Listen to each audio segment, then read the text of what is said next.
Good morning! So, meron akong nakita sa Shopee na discover pala. Meron na siyang portable fan and then pwede mo pa siyang magamit na power bank. So, kasyang-kasya lang siya sa bag. Kahit maliit lang yung bag mo, kakasya siya. Yan yung aking bag, maliit lang.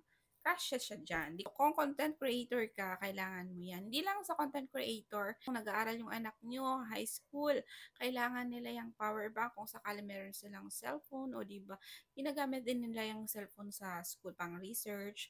Ayan, kailangan din nila ng power bank para hindi sila maubusan ng battery. Ayan, so bumili na ako niya. Nandito na siya at i-unbox natin siya. Buksan na natin. Ayan, buksan na natin. Sinasabay ko kasi sa video yung pag-unbox ng mga binibili ko sa Shopee kasi kailangan din ng video na walang cut kapag nagbubukas ka ng mga items sa Shopee para mas madali mo siyang maibalik or ibalik mo siya sellers if ever may defects. Ayan na siya mga loves. Oh, di ba ang ganda?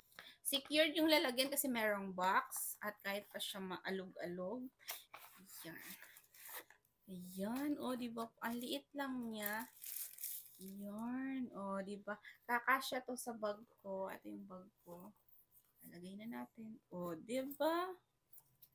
Kasyang-kasya sa bag na maliit, sling bag. Tapos, ito ang itsura niya. Yung mga lalagyan, charger. Ayan, pwede mo siyang gawing power bank. So, meron pang kasama dito. Meron siyang strap. Ito naman yung cable. Yan. Mahaba. Yan siya. O, diba? Ito yung fan niya. I-on na natin. Uy! Ang lakas din. Sa mga pawisin dyan, pwede to sa inyo. Ako pawisin ako, kailangan talaga merong dala-dalang ganito. Tapos, hindi siya maingay. Hindi siya masyadong maingay. At sa naghahanap ng extra power bank na merong kasama. Yung hangin niya merong number 1, number 2, and number 3. Ito yung number 1. Yan, yan. Mahina lang siya. Pero okay na to sa akin para hindi siya mabilis malobat, diba? And then number 2 naman, ito siya. Number 2, lumakas-lakas na ng konti.